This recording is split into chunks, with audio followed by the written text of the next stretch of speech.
Tidak semua yang terdengar indah itu benar. Tidak semua yang viral itu adalah dalil. Karena keselamatan agama itu lahir dari ilmu, bukan dari prasangka, bukan dari akal. Simak tanya jawab tentang pokok dan prinsip dalam agama Islam spesial Ramadan bersama Ustadz Ansori STHIMA Hafizahullah Ta'ala. Saat muncul pertanyaan, kebenaran harus dikembalikan pada Al-Quran dan Sunnah. Spirit, arah kehidupan. Bismillahirrahmanirrahim. Assalamualaikum warahmatullahi wabarakatuh. Innal hamdalillah nahmaduhu wa nasta'inuhu wa nastaghfiruh wa na'udzu billahi min syururi anfusina wa min sayyiati a'malina. May yahdihillahu fala mudhillalah wa may yudlil fala hadiyalah. Wa asyhadu an la ilaha illallah wahdahu la syarikalah wa asyhadu anna Muhammadan abduhu wa rasuluh. Ya ayyuhalladzina amanu taqullaha haqqa tuqatih wa la tamutunna illa wa antum muslimun. Ya ayuhan nasu taqu rabbakum alladhi khalaqakum min nafsin wahidah wa khalaqa minha zawjaha wa batha minhuma rijalan katsiran wa nisaa'a wattaqullaha alladhi tasaaluna bihi wal arham innallaha kana 'alaikum raqiba. Ya ayyuhalladzina amanu taqullaha wa qulu qawlan sadida yuslih lakum a'malakum wa yaghfir lakum dhunubakum wa may yuti'illaha wa rasulahu faqad faza fawzan 'azima. Amma ba'd. Fa inna asdaqal hadithi kitabullah wa khairal hadi Muhammadin sallallahu alaihi wa ala alihi wasallam. Syarrul umuri muhdatsatuha fa inna kulla muhdatsatin bid'ah wa kulla bid'atin dhalalah wa kulla dhalalatin finnar. Kaum muslimin dan muslimat, para pemirsa TV An-Nasiha dan juga pendengar Radio An-Nasiha 88,2 FM Sakinah dengan Sunnah. Alhamdulillah, kita senantiasa bersyukur dan memuji Allah Subhanahu wa Ta'ala di kesempatan ini dengan izin dan kemudahan dari Allah Subhanahu wa Ta'ala. Kembali kita melanjutkan kajian kita dengan membahas kitab Mukhtasar Irsyadul Anam ila Usuli wa Muhimmati Dinil Islam, karya Syekh Dr. Umar bin Abdurrahman bin Muhammad Al-Umar Hafizahullahu Ta'ala, yang mana kitab ini disusun dengan metode tanya jawab. Dan alhamdulillah di pertemuan sebelumnya kita telah sampai pada pembahasan terkait dengan wajib-wajib salat. Terkait dengan wajib-wajib salat. Di mana wajib salat itu ada 8. Yang pertama adalah takbiratu atau jami'ut takbirat ghaira takbiratil ihram. Semua takbir selain takbiratul ihram. Ya, takbir peralihan, ya, itu adalah hal yang wajib di dalam salat. Takbir untuk ruku, kemudian takbir untuk sujud, takbir untuk berdiri. Ini semua adalah wajib. Demikian juga yang kedua adalah ucapan subhana rabbiyal azim saat ruku. Demikian juga ucapan sami Allahu liman hamidah bagi seorang imam dan orang yang salat sendirian. Adapun makmum, maka dia hanya mengatakan rabbana lakal hamd. Kemudian yang keempat dari wajib salat adalah ucapan rabbana walakal hamdu lil kull. Ucapan rabbana lakal hamdu, demikian juga rabbana walakal hamdu, ini bagi setiap yang melakukan salat, apakah itu seorang imam, ya, seorang makmum, demikian juga orang yang salat sendirian.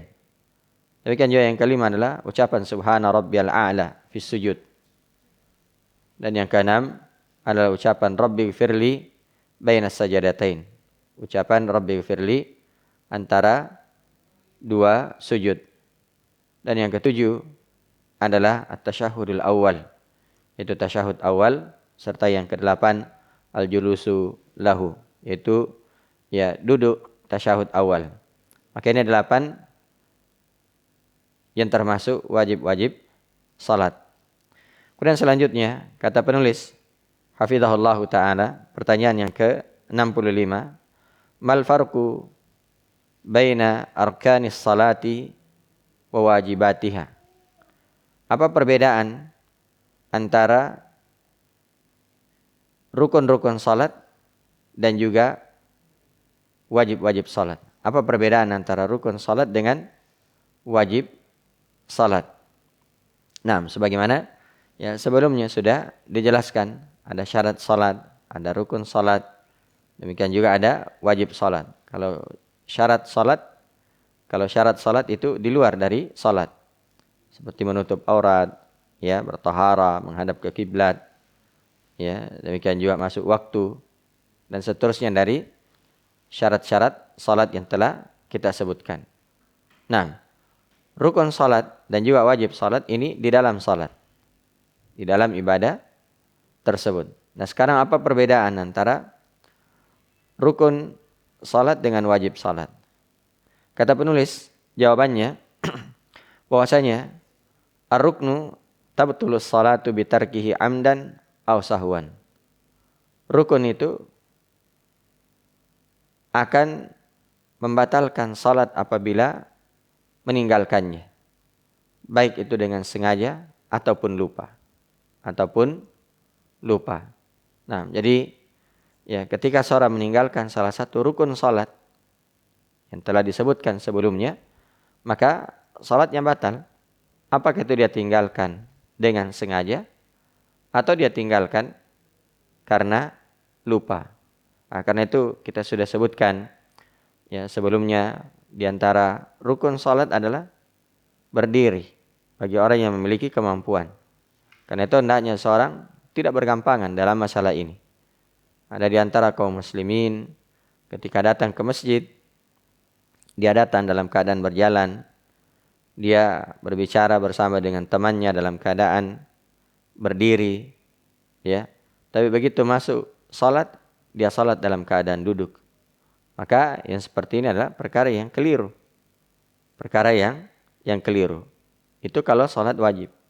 Adapun kalau salat sunnah, ya boleh saja seorang itu salat dalam keadaan duduk. Tapi untuk salat wajib, maka harus berdiri. Kapan dia tinggalkan, maka salatnya batal, sebagaimana disebutkan di dalam kitab ini, bahwasanya rukun itu akan menjadikan salat batal dengan meninggalkan, apakah itu dengan sengaja atau lupa, ya, atau lupa. Nah, wal wajib, adapun wajib, tabtulus salatu bitarkihi amdan wa yujbiru bisujudi sahwi inda tarkihi sahwan. Adapun wajib salat, maka itu akan membatalkan salat apabila ditinggalkan dengan sengaja. Apabila ditinggalkan dengan sengaja. Misalnya, ya dia tidak tasyahud awal, ya sengaja berdiri, maka salatnya batal. Salatnya batal. Jadi salat itu batal apabila meninggalkan kewajiban salat dengan ya sengaja. Wa yujbiru bisujudi sahwi inda tarkihi sahwan. Adapun kalau dia tinggalkan karena lupa, maka itu akan tertutupi dengan sujud sahwi. Tertutupi dengan sujud sahwi. Jadi kalau misalnya seorang ya lupa tasyahud awal, dia langsung berdiri, ya maka salatnya tidak batal. Tapi nanti di akhir dia harus sujud sahwi sebanyak 2 kali. Karena itu sebagaimana yang telah disebutkan di pertemuan sebelumnya, bahwasanya apabila ada imam yang lupa tasyahud awal dan dia sudah berdiri tegak, apalagi dia sudah membaca, maka yang seperti ini tidak perlu duduk. Ya, tidak perlu duduk. Makmumnya mengucapkan subhanallah. Tapi bukan untuk mendudukkan imam tersebut. Ucapan subhanallah itu hanya mengingatkan ya agar imam tersebut ya sujud sahwi nanti di akhir salatnya. Sujud sahwi di akhir salatnya, dan itu akan menutupi ya kelupaan tadi. Nah, kadang sebagian masyarakat ketika ada imam yang lupa ya tasyahud awal, maka makmumnya teriak subhanallah. Ya, enggak duduk subhanallah, enggak duduk tetap subhanallah. Ya, sampai akhirnya imamnya duduk. Padahal sebenarnya ketika imam sudah berdiri tegak, maka ya silahkan dia lanjutkan salatnya. Nanti di akhir baru dia sujud sahwi, dan itu insyaallah salatnya sah. Kenapa? Karena dia tinggalkan dalam keadaan lupa. Maka ini perbedaan antara rukun salat dengan wajib salat. Kemudian pembahasan terakhir di dalam bab ini, atau di dalam bab terkait dengan salat, yaitu pertanyaan yang ke-66. Ma mubtilatus shalah? Apa saja pembatal-pembatal salat? Apa saja pembatal-pembatal salat? Nah, jawabannya kata beliau, mubtilatus salati ahammuha thamaniyah wa hiya 'ala nahwi at-tali. Pembatal-pembatal salat yang paling pokoknya itu ada 8. Sebagaimana berikut ini. Ya, pembatal-pembatal salat itu ada 8. Yang pertama adalah al-kalamu amdan, yaitu berbicara dengan sengaja, ya, berbicara dengan sengaja. Jadi kalau seorang ya di dalam salatnya dia berbicara dengan sengaja, maka salatnya itu batal. Berdasarkan hadis ya Zaid bin Arqam radhiyallahu taala anhu, beliau berkata bahwasanya kunna natakallamu fi shalah yukallimu ar-rajulu minna sahibahu wa huwa ila jambihi fi shalah hatta nazalat wa qumu lillahi qanitin fa umirna bis sukut. Nah, kata Zaid bin Arqam radhiyallahu taala anhu, dulu kami berbicara di dalam salat. Ya, ini di awal-awal Islam. Ya, dulu kami berbicara di dalam salat. Ya, seorang laki-laki berbicara dengan temannya yang ada di sampingnya sampai turun ayat, yaitu firman Allah Subhanahu wa taala di surah Al-Baqarah ayat 238. Wa qumu lillahi qanitin. Dan berdirilah karena Allah dalam keadaan tunduk, dalam keadaan khusyuk, dalam keadaan tenang. Maka kata beliau fa umirna bisukut, kami pun diperintah untuk diam. Diam. Wa nuhina 'anil kalam, dan kami dilarang untuk berbicara. Maka siapa yang berbicara dengan sengaja di dalam salatnya, maka salatnya itu batal. Adapun kalau seorang itu ya berbicara karena lupa atau karena tidak tahu, maka para ulama menyebutkan bahwasanya salatnya tidak batal. Ya, kalau dia berbicara dengan karena lupa atau karena dia tidak tahu hukum berbicara di dalam salat. Misalnya baru masuk Islam, kemudian dia ikut salat, dia tidak tahu hukum-hukum tentang salat, tidak tahu ya hukum berbicara di dalam salat, sehingga dia berbicara. Maka yang seperti ini kata para ulama, ya salatnya tidak batal. Berdasarkan hadis Muawiyah bin Al-Hakam radhiyallahu taala anhu, ya, di mana beliau pernah salat dan ada orang yang bersin. Maka ya Muawiyah bin Al-Hakam ini mengatakan yarhamukallah. Ya, maka manusia pun melihat kepada beliau. Maka ya Muawiyah bin Al-Hakam radhiyallahu taala anhu berbicara di dalam salatnya. Berbicara di dalam salatnya sampai para sahabat memberi isyarat agar beliau diam. Maka di akhir hadis disebutkan bahwasanya setelah selesai salat Nabi sallallahu alaihi wasallam bersabda kepadanya, "Inna hadhihi shalah la yasluhu fiha syai'un min kalamin nas. Innama huwa tasbihu wa takbiru wa qiraatul Qur'an." Sungguhnya salat ini tidak layak ya ada pembicaraan manusia sedikit pun. Tidak boleh seorang berbicara di dalam salatnya. Innama huwa tasbihu wa takbiru wa qiraatul Qur'an. Sungguhnya di dalam salat itu hanya ada tasbih. Ya, penyucian terhadap Allah. Takbir. Demikian juga wa qiraatul Qur'an. Membaca Al-Qur'an. Nah.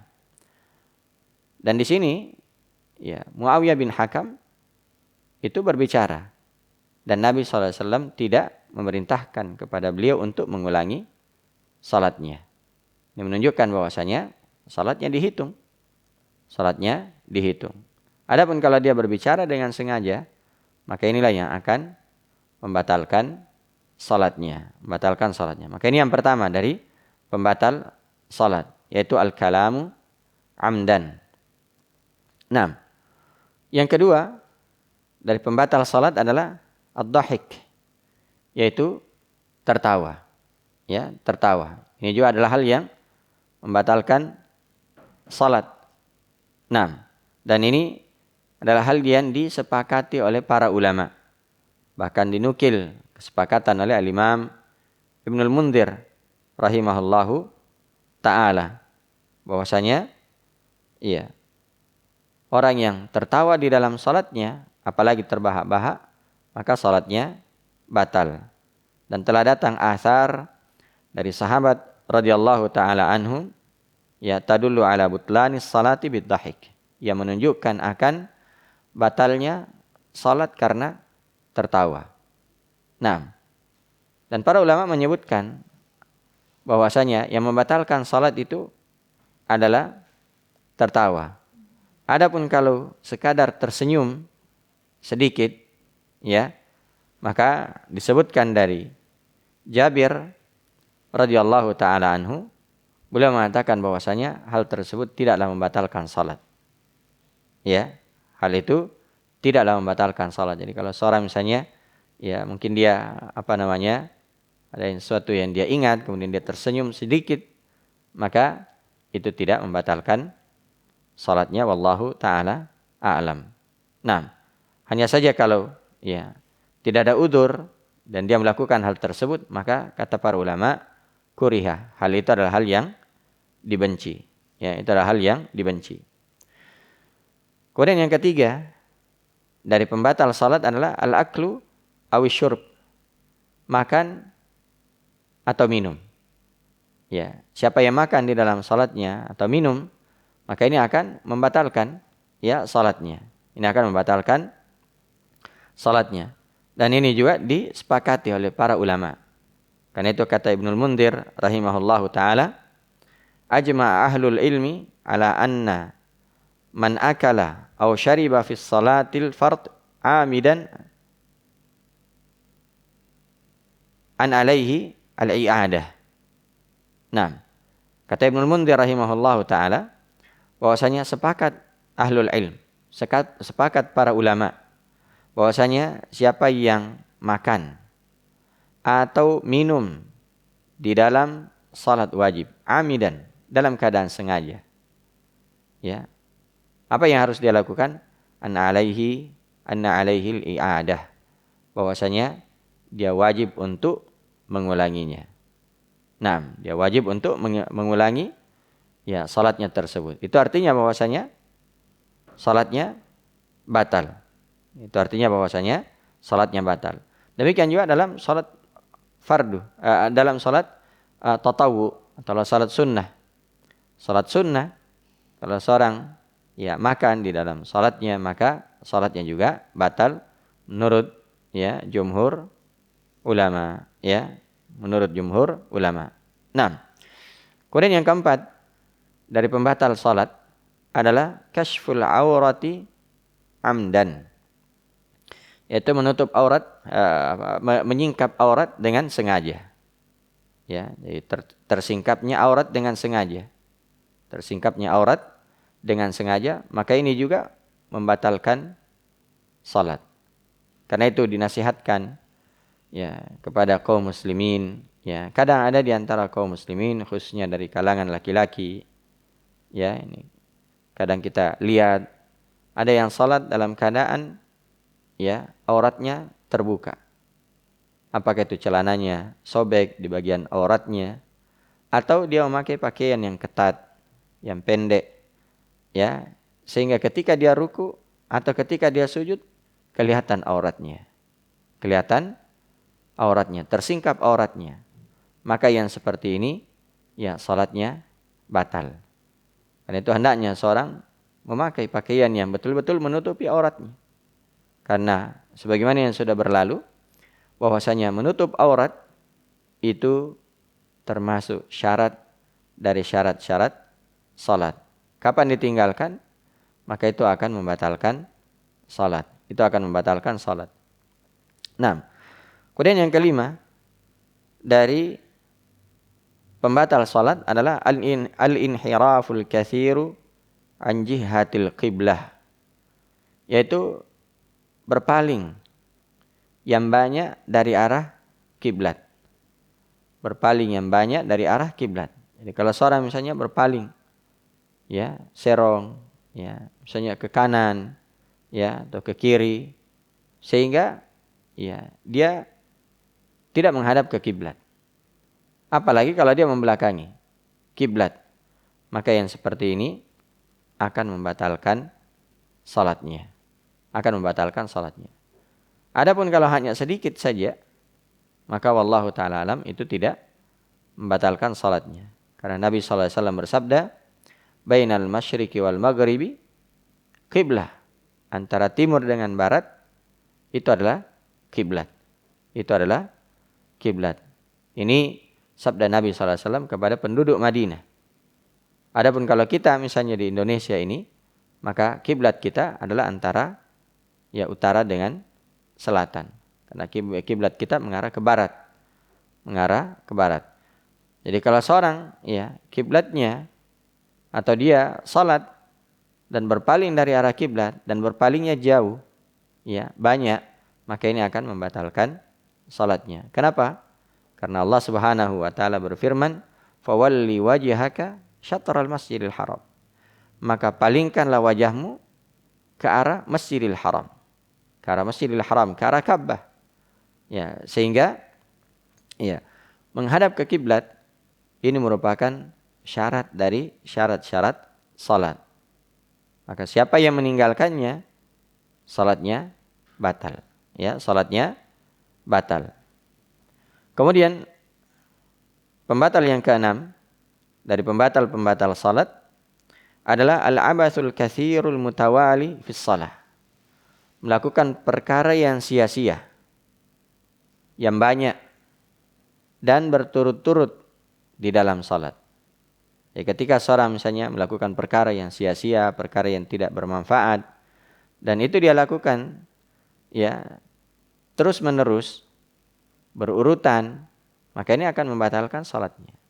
Ini akan membatalkan salatnya. Misalnya dia ya dalam salatnya dia tarik-tarik terus jenggotnya, ya, atau dia melakukan sesuatu terhadap pakaiannya, bajunya, dan itu dia lakukan ya secara berturut-turut dan banyak, ya, maka ini bisa membatalkan salatnya, ya, bisa membatalkan salatnya. Atau misalnya ada sesuatu, ya, apakah itu debu, ya, yang dia ambil, ya, kemudian dia ya maini, dia lakukan perkara yang sia-sia, ya, maka ini akan membatalkan salatnya. Adapun kalau misalnya ada kebutuhan sehingga dia menggaruk ya badannya, ya, dan dia lakukan secukupnya, maka itu insyaallah tidak membatalkan salatnya. Itu tidak membatalkan salatnya. Nah, Karena itu adalah hal yang dibutuhkan. Itu adalah hal yang dibutuhkan. Bahkan boleh jadi kalau dia tidak lakukan hal tersebut itu akan mengganggu ya konsentrasinya, akan mengganggu kehusyuannya. Nah, dan Nabi SAW itu beliau pernah salat dalam keadaan menggendong cucunya. Beliau menggendong cucunya. Nah, kenapa? Karena itu ada kebutuhan. Maka dari sini juga dapat dipahami bahwasanya kalau seorang itu, apalagi kalau ke masjid, ya dia bawa anaknya, dia bawa bayinya, ya kemudian kalau dia tidak menggendongnya itu akan mengganggu orang lain, ya atau akan menangis sehingga mengganggu orang lain, maka boleh dia menggendong anaknya ketika dia salat. Demikian juga ya seorang ibu misalnya di rumah ketika anaknya menangis, ya maka boleh dia salat dalam keadaan menggendong anaknya, dan itu insya Allah tidak membatalkan salatnya, karena itu adalah hal yang dibutuhkan. Nah, wallahu taala a'lam. Adapun kalau dia melakukan perkara yang sia-sia, ya dan tidak dibutuhkan, dan itu dia lakukan banyak serta berurutan, berturut-turut, maka ini akan membatalkan salatnya. Nah, kemudian yang ketujuh dari pembatal salat adalah al-intiqadut taharah. Terputusnya taharah. Ya, terputusnya taharah. Ya, kalau misalnya seorang ya, dia takbiratul ihram, dia ruku, dia sujud, begitu dia bangkit dari ya rakaat yang pertama, kemudian ya taharanya atau wudunya batal, maka otomatis salatnya juga batal. Ya, otomatis salatnya juga batal. Nah, karena ya dimaklumi bahwasanya tahara itu merupakan salah satu dari syarat salat. Nabi SAW bersabda, la yaqbalullahu salata ahadikum idza ahdatsa hatta yatawadda. Allah Subhanahu wa taala tidak akan menerima salat salah seorang di antara kalian apabila dia berhadas sampai dia berwudu. Maka ketika sedang salat kemudian wudunya batal, maka dia wajib ya meninggalkan salatnya, dia berwudu, kemudian dia lanjutkan atau dia mengulangi salatnya. Kemudian yang kedelapan, yang terakhir dari pembatal salat adalah tarku ruknin min arkaniha aw syartin min syurutiha aw tarku wajibin min wajibatiha amdan. Ya. Yang kedelapan dari pembatal salat adalah tarku ruknin min arkaniha. Dia meninggalkan salah satu rukun dari rukun-rukun salat. Seperti tadi, tidak berdiri padahal dia mampu. Ya, padahal dia mampu. Atau tidak membaca Al-Fatihah. Padahal Al-Fatihah itu adalah rukun salat. Ya. Atau misalnya dia tidak takbiratul ihram. Ya, dia tidak ruku. Ya, maka ini semua akan membatalkan salatnya. Karena membaca Al-Fatihah, takbiratul ihram, ya, demikian juga berdiri di dalam salat wajib, ini semua adalah rukun salat. Aw syartin min syurutiha. Atau dia tinggalkan salah satu syarat dari syarat-syaratnya. Misalnya dia salat dalam keadaan membelakangi kiblat. Ya. Atau dia salat sebelum masuk waktu salat. Maka ini ya salatnya batal. Ya, tidak diterima oleh Allah Subhanahu wa taala. Atau dia salat dalam keadaan auratnya tersingkap. Maka ini juga akan membatalkan salatnya. Aw tarku wajibin min wajibatiha. Atau meninggalkan wajib-wajib salat. Ya, amdan, dengan sengaja. Maka kapan dia meninggalkan wajib-wajib salat? Ya, dia meninggalkan wajib salat seperti dia tidak membaca subhana rabbiyal azim ketika ruku, ya, atau dia tidak mengatakan rabbana walakal hamd ketika bangkit dari ruku, ya, atau dia tidak tasyahud awal, sengaja berdiri tanpa tasyahud awal, maka ini adalah hal yang akan membatalkan salatnya. Maka ini 8 perkara yang akan membatalkan salat. Pertama, berbicara dengan sengaja. Yang kedua, tertawa. Yang ketiga, makan atau minum. Ya, yang keempat, yaitu tersingkapnya aurat dengan sengaja. Yang kelima, berpaling dari arah kiblat dengan banyak. Dan yang keenam, yaitu melakukan perbuatan yang sia-sia. Dan itu dia lakukan banyak dan berturut-turut. Yang ketujuh, terputusnya taharah. Dan yang kedelapan, yaitu dia meninggalkan salah satu rukun dari rukun-rukun salat, atau salah satu syarat dari syarat-syarat salat, atau salah satu wajib dari wajib-wajib salat dengan sengaja, maka ini semua akan membatalkan salatnya. Mudah-mudahan ada manfaatnya, dan semoga Allah Subhanahu wa taala senantiasa menerima ibadah kita, salat kita, puasa kita, dan juga ibadah-ibadah yang lainnya. Yang benarnya itu adalah kebenaran dari Allah Subhanahu wa taala. Adapun yang salah, maka itu adalah kesalahan dari diri saya dan dari syaitan. Karena itu kita mohon ampun kepada Allah Subhanahu wa taala. Subhanakallah bihamdik, asyhadu an la ilaha illa anta astaghfiruka wa atubu ilaik. Wa akhiru da'wana alhamdulillahi rabbil alamin. Assalamualaikum warahmatullahi wabarakatuh. Semoga yang samar menjadi jelas, yang keliru diluruskan, dan yang benar diteguhkan. Demikianlah tanya jawab tentang pokok dan prinsip dalam agama Islam spesial Ramadan bersama Ustadz Ansori STHI MA Hafizahullah Ta'ala. Untuk terjemahan kitab ringkasan tanya jawab, dapatkan di marketplace kesayangan Anda di Lapak Santri atau melalui WA di 0811 460 3600. Agama ini dibangun di atas usul yang kokoh, bukan asumsi, bukan pula perasaan. Spirit, arah kehidupan.